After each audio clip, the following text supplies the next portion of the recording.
Assalamualaikum warahmatullahi wabarakatuh. Alhamdulillah wassalatu wassalamu ala Rasulillah wa ala alihi wa sahbihi wa man wala wa la haula wa la quwwata illa billah. Saudara-saudara sekalian yang dirahmati oleh Allah Subhanahu wa taala, kita teruskan tadabbur surah An-Nazi'at. Pada pertemuan yang lalu sudah dijelaskan bagaimana keadaan manusia ketika dibangkitkan dari dalam kuburan mereka masing-masing. Kemudian mereka dihimpunkan di padang mahsyar. Keadaan mereka ketika dibangkitkan dari dalam kuburan mereka itu sangat bergantung dengan amal perbuatan mereka saat hidup di atas dunia. Adapun pada ayat yang akan datang ini, Allah Subhanahu wa taala menjelaskan tentang kisah Nabi Musa alaihissalam dengan Fir'aun kepada baginda Rasulullah sallallahu alaihi wasallam. Allah Subhanahu wa taala berfirman, A'udzubillahi minasyaitonir rajim. Hal ataka hadithu Musa? Sudah sampaikah berita Nabi Musa kepadamu, wahai Muhammad? Saudara-saudara sekalian yang dirahmati oleh Allah Subhanahu wa taala, Syekh Abu Su'ud rahimahullah mengatakan di dalam kitab tafsirnya, Tafsir Abi Su'ud, bahwa hikmah disebutkannya kisah ini kepada baginda Rasulullah sallallahu alaihi wasallam itu adalah tujuannya sebagai hiburan atau tasliyah untuk baginda Rasulullah sallallahu alaihi wasallam. Hiburan agar beliau tidak terlalu sedih ketika dicemooh dan dimusuhi oleh orang-orang kafir Quraisy. Dahulu pun sudah ada nabi atau rasul yang juga diperlakukan seperti itu. Dan di sini adalah cerita Nabi Musa alaihissalam. Ini yang pertama. Dan yang kedua adalah sebagaimana Allah Subhanahu wa taala telah menghukum Fir'aun dan bala tentaranya dengan berbagai macam musibah dan akhirnya Allah tenggelamkan Fir'aun dan bala tentaranya di Laut Merah karena memusuhi Nabi Musa alaihissalam, maka hal yang sama juga bisa terjadi kepada orang-orang kafir Quraisy ketika mereka memusuhi baginda Rasulullah sallallahu alaihi wasallam. Nah, ini yang kedua. Kemudian, saudara-saudara sekalian, kisah Nabi Musa alaihissalam di dalam surah An-Nazi'at ini itu bermula ketika Allah Subhanahu wa taala memanggilnya ketika beliau berada di lembah tua. Idz nadahu rabbuhu bil wadil muqaddasi tuwa, yaitu ketika Tuhannya memanggil Nabi Musa alaihissalam ketika beliau berada di lembah tua, lembah yang suci, namanya lembah tua. Iya, betul bahwa Nabi Musa alaihissalam dipanggil oleh Allah Subhanahu wa taala ketika beliau sedang berada di lembah tua, yaitu di daerah Bukit Tursena. Dipanggil dari arah pinggir lembah yang berada di sebelah kanan Nabi Musa alaihissalam. Allah Subhanahu wa taala menjelaskan hal ini di dalam surah Al-Qasas ayat 30. A'udzubillahi minasyaitonir rajim. Falamma ataha, maka ketika Nabi Musa alaihissalam mendatangi tempat itu, nudiya min syati'il wadil aymani. Nabi Musa alaihissalam dipanggil oleh Allah Subhanahu wa taala dari pinggir lembah sebelah kanan Nabi Musa alaihissalam fil buq'atil mubarakah, yaitu di lembah yang suci, lembah yang penuh berkah, minasyajarati, dari sebatang pohon kayu. Ayya Musa, wahai Musa, yaitu panggilan Allah kepada Musa, wahai Musa, inni anallah, sesungguhnya aku ini adalah Allah, Rabbul Alamin, Tuhan sekalian alam. Nabi Musa alaihissalam dipanggil oleh Allah Subhanahu wa taala untuk dipilih dan diangkat menjadi rasul, ya. Dan sebagai tanda lantikan beliau sebagai nabi dan rasul itu adalah diturunkannya wahyu kepada Nabi Musa alaihissalam. Saudara-saudara sekalian, ini Allah Subhanahu wa taala ceritakan di dalam surah Toha dari ayat 12, 13 dan 14. Allah Subhanahu wa taala mengatakan, inni ana rabbuk. Sesungguhnya aku ini adalah Tuhanmu. Fakhla' na'laik, maka tanggalkanlah sandalmu, terompamu. Innaka bil wadil muqaddasi tuwa. Sesungguhnya engkau sedang berada sekarang di lembah yang suci, yaitu lembah Tuwa. Wa anakhtarutuka, dan sekarang saya telah memilihmu untuk jadi nabi dan rasul. Fastami' lima yuha, maka dengarkanlah apa yang akan diwahyukan kepadamu. Apa yang kemudian Allah katakan kepada Nabi Musa alaihissalam? Innani anallah, sesungguhnya saya ini adalah Allah. La ilaha illa ana, tidak ada Tuhan kecuali saya, kata Allah. Fa'budni, maka sembahlah aku. Wa aqimis salata li dzikri, dan dirikanlah salat untuk mengingat aku. Saudara-saudara sekalian yang dirahmati oleh Allah Subhanahu wa taala, Allah Subhanahu wa taala kemudian memberikan kepada Nabi Musa alaihissalam dua mukjizat. Yang pertama adalah tongkat itu berubah menjadi ular dengan izin Allah Subhanahu wa taala. Tongkat yang selama hari ini digunakan oleh Nabi Musa untuk menghalau ternaknya, itu dengan izin Allah bisa berubah menjadi ular besar. Itu yang pertama. Yang kedua, tangannya itu bisa mengeluarkan cahaya putih dengan izin Allah Subhanahu wa taala. Nah, ini Allah kisahkan juga di dalam surah Al-Qasas ayat 31 mengenai tongkat berubah menjadi ular besar. Wa an alqi 'asak, wahai Musa, lemparkanlah tongkatmu, kata Allah. Falamma ra'aha, maka ketika Nabi Musa alaihissalam melihat tongkat itu, tahtazzu, bergerak-gerak, ka'annaha jannun walla mudbiran wa lam yu'aqib. Tongkat itu bergerak-gerak, berubah menjadi seekor ular besar, walla mudbira, Nabi Musa lari ke belakang, walam yu'aqib, dan tidak melihat kembali karena takut. Ya Musa aqbil wala takhaf. Kemudian Allah Subhanahu wa taala memanggil Nabi Musa alaihissalam, wahai Musa, mari kemari, datang lagi, wala takhaf, jangan takut, innaka minal aminin, sungguhnya engkau termasuk orang-orang yang aman. Ini di dalam surah Al-Qasas ayat 31. Saudara-saudara sekalian, para ulama tafsir rahimahumullah mengatakan kejadian ini maksudnya adalah pengenalan pertama kepada Nabi Musa alaihissalam tentang tongkat bisa berubah menjadi ular dengan izin Allah Subhanahu wa taala. Ini gunanya adalah kalau nanti terjadi di kemudian hari tongkat yang dipegangnya selama ini berubah jadi ular, dia tidak akan terkejut lagi. Ya, mesti dikenalkan dulu pertama sekali. Kalau orang sekarang mengatakan di training dulu, nah itu seperti itu barangkali. Wallahu ta'ala alam. Yang kedua adalah disebutkan tadi, ya, tangannya ini bisa mengeluarkan cahaya putih dengan izin Allah Subhanahu wa taala. Ini Allah kisahkan di dalam surah Al-Qasas juga ayat 32. Allah Subhanahu wa taala mengatakan, usluk yadaka fi jaybik, wahai Musa, ya, masukkan tanganmu ke leher bajumu. Ada yang mengatakan ke kantongmu. Takhruj bayda'a min ghairi su'in, akan keluar cahaya putih, tetapi cahaya putih itu bukan penyakit, ya, bukan juga cacat. Wadmum ilaika janahak, dan dekapkanlah kedua tanganmu ke dadamu. Minar rahbi, ya, bila engkau ketakutan.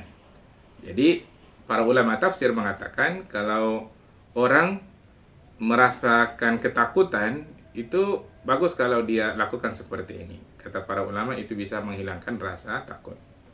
Fadzanika burhanani mir rabbik. Ini adalah dua mukjizat yang Allah Subhanahu wa taala berikan kepadamu, ila fir'auna wa mala'ihi, yang kamu akan bawa untuk menghadap Fir'aun sebagai bukti bahwa engkau telah diangkat jadi nabi, engkau telah diangkat jadi rasul. Fir'aun dan para pembesarnya, engkau akan menghadapi mereka. Innahum kanu qauman fasiqin. Sungguhnya mereka itu adalah kaum yang fasik. Nah, saudara-saudara sekalian, setelah memberikan dua mukjizat ini, dua mukjizat yang besar kepada Nabi Musa alaihissalam sebagai bukti bahwa beliau sekarang sudah dilantik oleh Allah Subhanahu wa taala menjadi nabi dan rasul, ya. Maka Allah Subhanahu wa taala kemudian memerintahkannya untuk pergi menjumpai Firaun, mengingatkannya dan mengajaknya untuk menyembah Allah Subhanahu wa taala.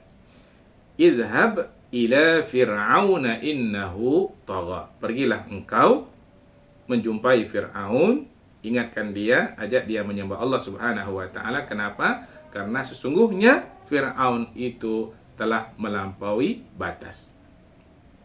Dalam surah yang lain, surah Thaha ayat 43, Allah Subhanahu wa taala mengatakan kepada Nabi Musa dan Nabi Harun alaihi wassalam, idhaba ila fir'auna innahu tagha. Pergilah kalian berdua menghadapi Firaun karena sesungguhnya dia telah melampaui batas. Nah, di sini Allah Subhanahu wa taala menyebut bahwa Firaun itu telah melampaui batas. Tagha.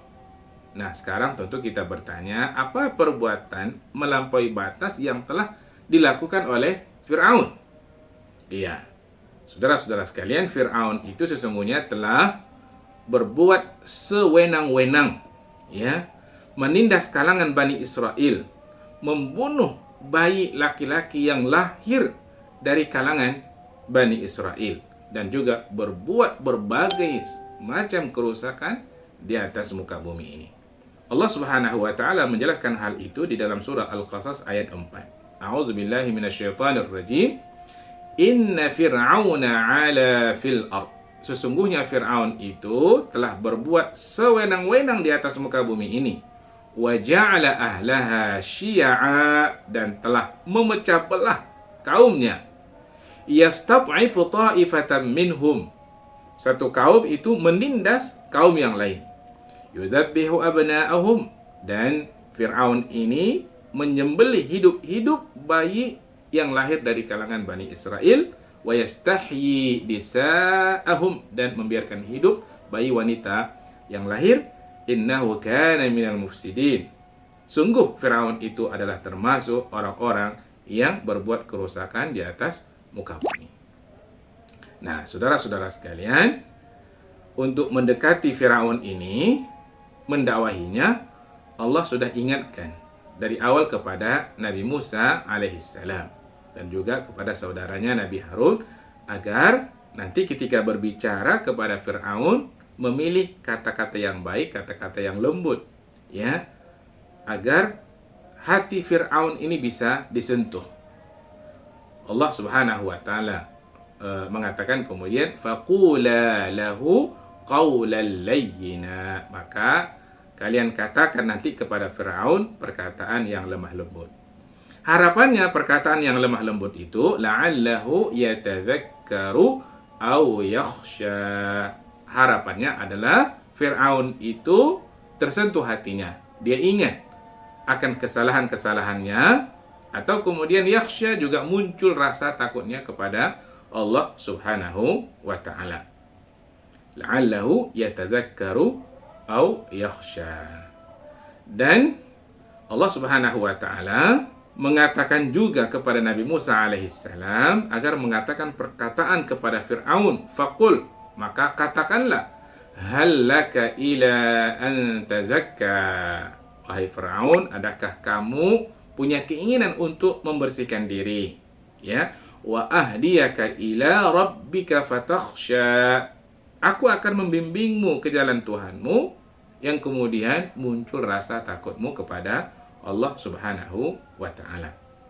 Masya Allah, saudara-saudara sekalian, ucapan ini sesungguhnya adalah ucapan yang sangat lembut yang diucapkan oleh Nabi Musa alaihissalam kepada Firaun.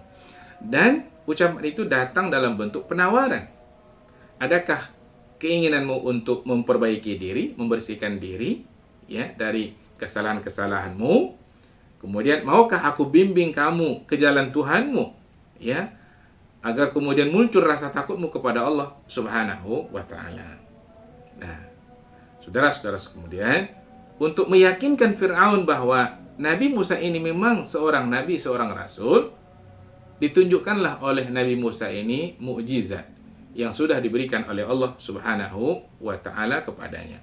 Fa'arahul ayatal kubra. Maka Nabi Musa memperlihatkan kepada Fir'aun mukjizat yang Allah berikan kepada beliau. Mukjizat yang sangat besar, ya, yang sudah kita sebutkan tadi. Tongkat dengan izin Allah bisa berubah menjadi ular besar, dan juga dari tangannya keluar cahaya dengan izin Allah Subhanahu wa taala. Nah, saudara-saudara sekalian, apa yang terjadi kemudian? Apakah Firaun, ya, dengan ucapan yang lemah lembut yang keluar dari Nabi Musa ini tadi, dia tersentuh hatinya? Ya, ternyata saudara-saudara sekalian, tidak ada sentuhan ke dalam hati Firaun. Bahkan penawaran yang diucapkan oleh Nabi Musa alaihissalam kepada dia itu disikapi dengan sikap yang angkuh, ya, sombong, congkak. Allah Subhanahu wa taala menjelaskan hal ini di dalam surah Asy-Syu'ara ayat 18 sampai 19. A'udzu billahi minasyaitonir rajim. Qala alam nurabbika fina walida. Firaun mengatakan kemudian kepada Nabi Musa alaihissalam, Musa, kira-kira begitulah. Bukankah kami telah mengasuhmu di antara keluarga kami? Ingat, yang mengasuhmu dulu itu bukan orang lain. Saya yang mengasuhmu. Ya. Walabista fina min umurika sinin. Dan kamu dalam usia tertentu itu tinggal bersama kami. Jadi jangan macam-macam. Kira-kira begitu. Aku ini punya jasa terhadapmu. Jangan ngomong macam-macam. Wa fa'alta fa'alataka allati fa'alta. Engkau telah melakukan perbuatan yang telah kau lakukan ketika itu, yaitu membunuh orang Koptik. Yang Nabi Musa sesungguhnya adalah tidak sengaja untuk membunuh orang Koptik tersebut. Ya. Wa anta minal kafirin, dan engkau ini sesungguhnya adalah termasuk orang-orang yang tidak bisa membalas budi. Itu ucapan siapa? Ucapan Fir'aun yang diceritakan kembali oleh Allah Subhanahu wa taala. Sikap Fir'aun yang seperti ini itu disikapi oleh Nabi Musa alaihissalam dengan mengatakan, Allah kisahkan di dalam surah Asy-Syu'ara ayat 20 dan 22. Qala fa'altuha idzan wa ana minadh dhallin. Iya, memang. Ya, itu ketika saya tidak sengaja membunuh orang Koptik itu memang kesilapanku, kekhilafanku. Aku tidak sengaja untuk membunuhnya. Kemudian fafarartu minkum lamma khiftukum. Kemudian aku takut, aku keluar meninggalkan negeri Mesir. Fawahabali rabbi hukma wa ja'alani minal mursalin. Kemudian Allah Subhanahu wa taala berikan kepadaku ilmu, dan Allah angkat aku menjadi salah seorang rasul yang diutus oleh Allah Subhanahu wa taala. Itu yang terjadi kemudian, kata Nabi Musa alaihissalam. Adapun bahwa engkau telah berjasa membesarkanku, mendidikku, wa tilka ni'matun tamunnuha alayya, itu adalah kebaikan yang engkau lakukan kepadaku itu sesungguhnya adalah sebagai imbalan an 'abadta bani Israel, karena engkau telah memperbudak Bani Israel. Jadi sama sekarang. Jadi tidak ada masalah. Clear. Ya, kata Nabi Musa alaihissalam. Nah, saudara-saudara sekalian, mendengar jawaban Nabi Musa alaihissalam yang seperti ini, apakah Fir'aun kemudian semakin lunak hatinya? Ternyata tidak. Fir'aun kemudian semakin muncul keangkuhannya, semakin muncul kesombongannya. Karena memang saudara-saudara sekalian, ya, Fir'aun ini kan punya kuasa, ya, punya bala tentara yang banyak, punya harta yang banyak. Jadi memang saudara-saudara sekalian, orang yang banyak diberikan kelebihan oleh Allah Subhanahu wa taala itu memang punya potensi untuk bersikap sombong, untuk bersikap angkuh, bersikap melampau. Allah Subhanahu wa taala mengatakan di dalam surah Al-Alaq ayat 6 dan 7. A'udzubillahi minasyaitonir rajim. Kalla innal insana layatgha. Ketahuilah, kata Allah, sungguh manusia itu akan muncul sifat melampaunya, sikap angkuh, sikap sombong, ya. Kapan? Ar-ra'ahu istaghna, ketika dia melihat dirinya sudah serba cukup. Dia punya banyak harta, dia punya banyak pengikut, punya pengaruh. Nah, orang seperti ini punya potensi untuk bersikap angkuh dan sombong dan bertindak sewenang-wenang. Ini disebutkan Allah Subhanahu wa taala. Ya, memang begitulah ya ujian bagi orang yang dilebihkan oleh Allah Subhanahu wa taala. Bahkan saudara-saudara sekalian, ya, Firaun ini bukan hanya sampai berhenti di situ, ya. Dia kemudian mengaku jadi Tuhan yang wajib disembah oleh kaumnya. Allah kisahkan dalam surah Al-Qasas ayat 38. Wa qala Fir'aun, dan berkatalah Fir'aun, ya ayyuhal mala'u, wahai para pembesar, ma'alimtu lakum min ilahin ghairi. Aku tidak mengetahui ada Tuhan lain untuk kalian selain aku. Akulah Tuhan yang wajib kalian sembah. Fa'auqid li ya Hamanu 'ala tin. Wahai Haman, bakarkan tanah. Faj'al li sarha, bangunkan untukku bangunan yang tinggi, la'alli, agar aku bisa attali'u ila ilahi Musa. Aku naik dan kemudian melihat Tuhannya Musa. La ilaha illallah. Betapa angkuh dan sombongnya Fir'aun. Kemudian dia mengatakan, wa inni la'azunnuhu minal kadzibin. Dan saya yakin ini, ya, Musa ini telah melakukan kebohongan. Jadi dituduh Nabi Musa itu di sini telah melakukan kebohongan. Nah, bukan saja Firaun mengaku Tuhan yang mesti disembah oleh kaumnya, dia juga mengaku jadi Tuhan yang telah menciptakan alam semesta ini dan kemudian dia yang mengatur alam semesta ini. Dalam ayat berikutnya Allah jelaskan, fahasyara fanada, dia kumpulkan, ya, orang-orang dekatnya, kaumnya, dan dia berseru, faqala ana rabbukumul a'la. Kemudian dia mengatakan, aku adalah Tuhanmu yang paling tinggi. Saudara-saudara sekalian, perkataan Rabbun di sini itu merujuk kepada bahwa dia yang mencipta alam semesta dan dia yang mengatur alam semesta ini.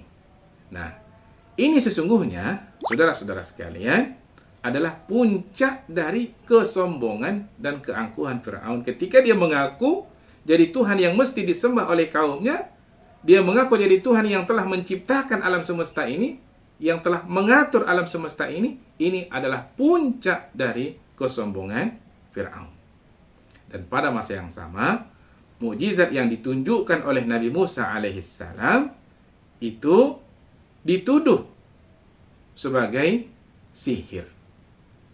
Allah Subhanahu wa taala menyebutkan dalam surah Asy-Syu'ara ayat 34, qala lil mala'i haulahu, berkatalah Firaun kepada para pembesar yang ada di sekitarnya, inna hadza la sahirun alim, sungguh Musa ini adalah salah seorang ahli sihir yang pandai. Dia datang dengan membawa sihirnya.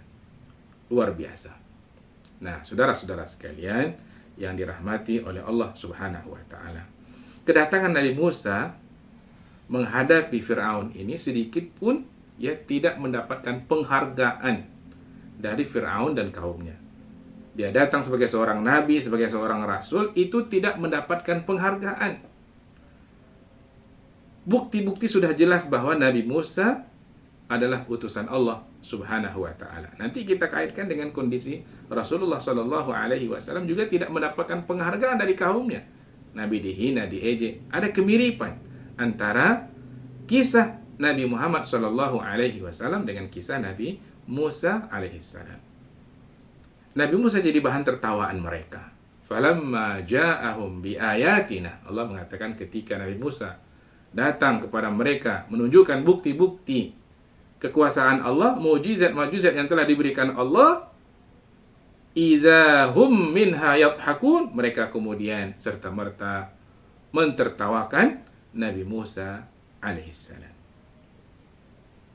Baik saudara-saudara sekalian, apakah berhenti sampai di situ? Ya, tantangan yang dihadapi oleh Nabi Musa alaihissalam? Ternyata tidak.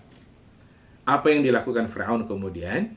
Yang dilakukan Firaun kemudian adalah bagaimana Musa ini bukan saja menjadi musuh dia mengharapkan agar Musa ini juga menjadi musuh bersama bagi kaumnya. Maka dimunculkanlah isu. Di framinglah Nabi Musa ini dengan framing negatif. Apa framing itu? Diisukan bahwa Nabi Musa ini datang untuk mengusir orang-orang Kiptik dari negeri Mesir. Mengusir orang-orang Koptik dari negeri Mesir. Allah Subhanahu wa taala menjelaskan dalam surah Asy-Syu'ara ayat 35. A'udzubillahi minasyaitonir rajim. Yuridu an yukhrijakum min ardikum. Musa ini ingin mengusir kamu dari negeri kamu. Bisihrihi, dengan sihirnya ini dia ingin keluarkan kamu, dia ingin usir kamu dari negeri Mesir. Famadza ta'murun? Sekarang apa yang mesti kalian anjurkan? Apa yang mesti kita lakukan sekarang ini? Jadi diajak kaumnya untuk memusuhi Nabi Musa alaihissalam. Di framing agar dijadikan musuh bersama. Nah, seperti itulah saudara-saudara sekalian yang dilakukan oleh Fir'aun. Nah, apakah berhenti sampai di situ? Kita tanya lagi. Ternyata tidak. Tantangan Nabi Musa alaihissalam cukup berat. Nabi Musa itu diancam oleh Fir'aun bahwa dia akan dijebloskan ke dalam penjara. Ya. Allah kisahkan dalam surah Asy-Syu'ara ayat 35. A'udzubillahi minasyaitonir rajim. Qala la in ittakhadhta ilahan ghairi, wahai Musa, jika engkau menjadikan ada Tuhan selain aku, la aj'alannaka minal masjunin. Engkau akan aku jebloskan betul-betul serius ke dalam penjara. Luar biasa. Jadi kalau kita simpulkan saudara-saudara sekalian yang dirahmati oleh Allah Subhanahu wa taala, Nabi Musa itu didustakan oleh Firaun, dimusuhi oleh Firaun, dituduh ahli sihir, ditantang serta diancam akan dijebloskan ke dalam penjara. Yang kayak gini sesungguhnya mirip kisahnya seperti kisah Nabi Muhammad Shallallahu Alaihi Wasallam. Nah, inilah tujuannya tadi adalah agar ada hiburan bagi Rasulullah Shallallahu Alaihi Wasallam. Bukan engkau yang pertama ya Muhammad yang menghadapi tantangan seperti ini. Nabi-nabi sebelum engkau juga menghadapi hal yang sama. Firaun kemudian fakadzdzaba wa 'asa thumma adbara yas'a. Dia mendustakan dan mendurhakai Nabi Musa alaihissalam. Thumma adbara yas'a. Kemudian dia berpaling dan berusaha untuk menantang Nabi Musa alaihissalam. Saudara-saudara sekalian yang dirahmati oleh Allah Subhanahu wa taala. Banyak kejahatan yang dilakukan oleh Firaun yang sudah kita jelaskan, Nah, karena kejahatan yang dilakukan oleh Firaun, maka Allah Subhanahu wa taala kemudian menimpakan hukuman kepada Firaun dan orang-orang dekatnya, bala tentaranya. Hukumannya baik di dunia ataupun di alam kubur ataupun di akhirat. Allah jelaskan pada ayat berikutnya, fa akhadhahu Allahu nakalal akhirati wal ula. Maka Allah timpakan hukuman kepada Firaun di akhirat dan di dunia. Artinya dunia akhirat. Allah timpakan hukuman kepada Firaun dan orang-orang dekatnya. Di dunia, sebelum Allah tenggelamkan Firaun dan bala tentaranya di Laut Merah, Allah datangkan musibah silih berganti. Seperti yang Allah ceritakan dalam surah Al-A'raf ayat 133, A'udzubillahi minasyaitonir rajim. Fa'arsalna 'alaihimut tufan, maka kami timpakan kepada mereka tufan, angin kencang. Wal jarada, belalang. Wal qummala, kutu. Dengan belalang dan kutu ini habis seluruh tanaman-tanaman mereka. Wad dhafadi'a, juga sama. Wad dama, dan darah. Kalau mereka mandi, tadinya air berubah jadi darah. Kalau mereka minum, tadinya air sekarang berubah jadi darah. Darah. Silih berganti musibah yang Allah turunkan kepada mereka. Ayatim mufassalat. Ini adalah semuanya sebagai bukti yang jelas dari Allah Subhanahu wa ta'ala.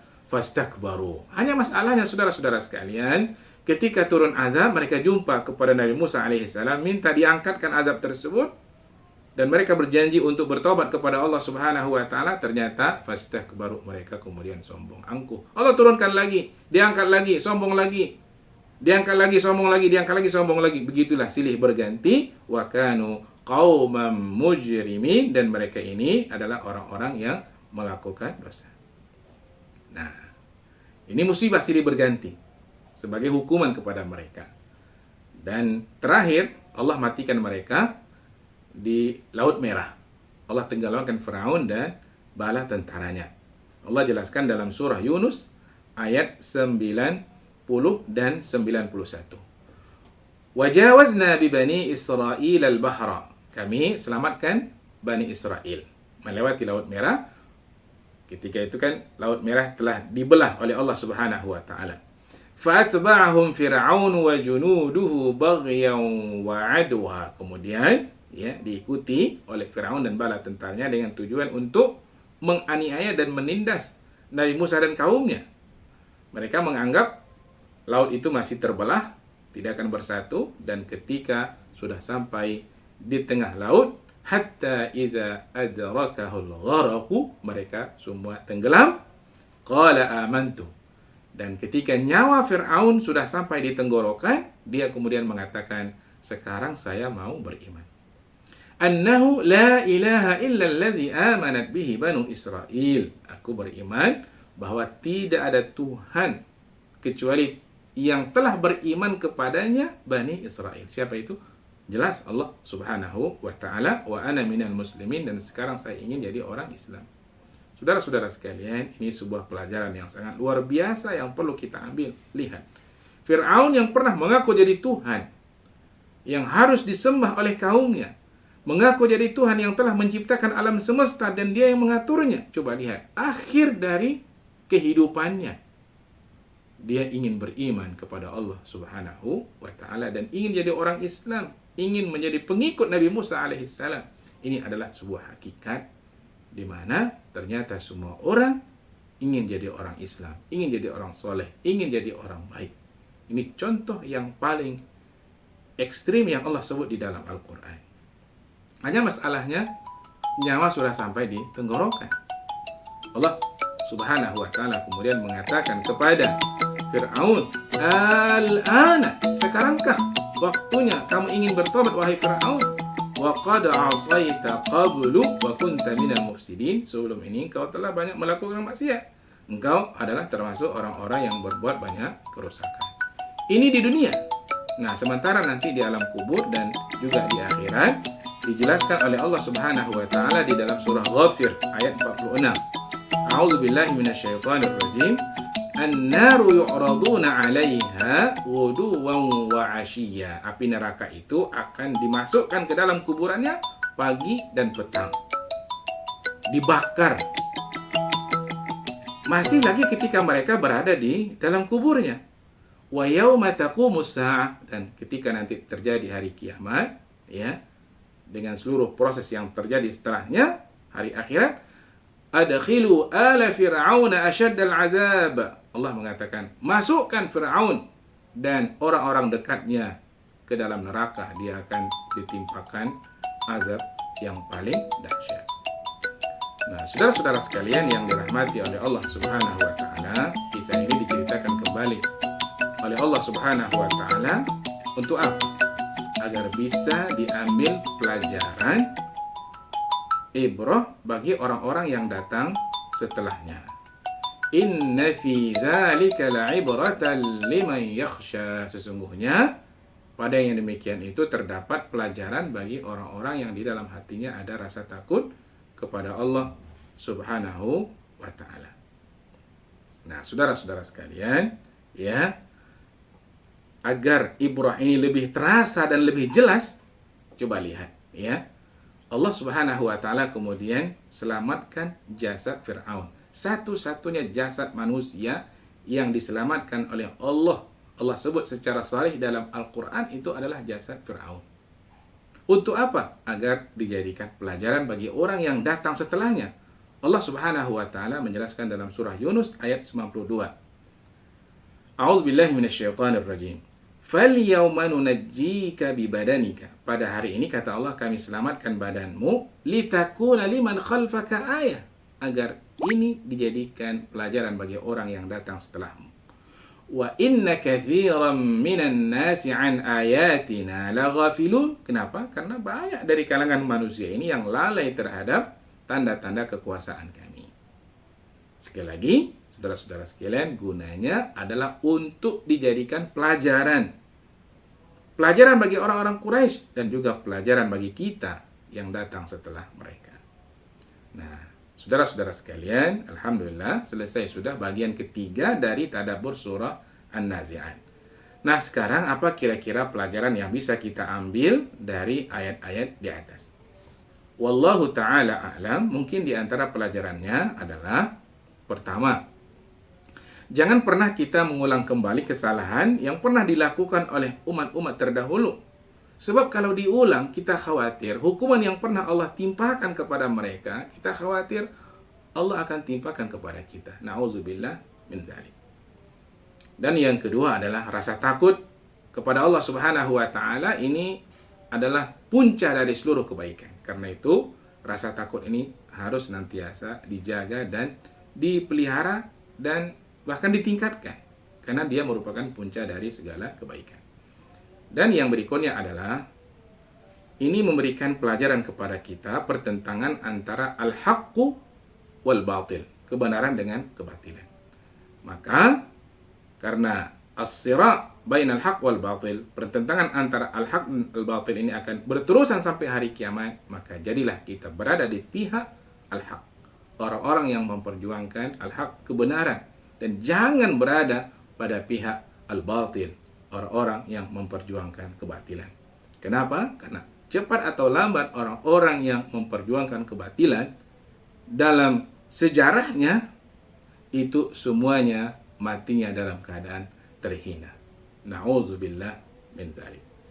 Jumpa lagi insyaallah dalam tadabbur ayat berikutnya. Jazakumullahu khairan katsira ala husni istima'ikum. Assalamualaikum warahmatullahi wabarakatuh.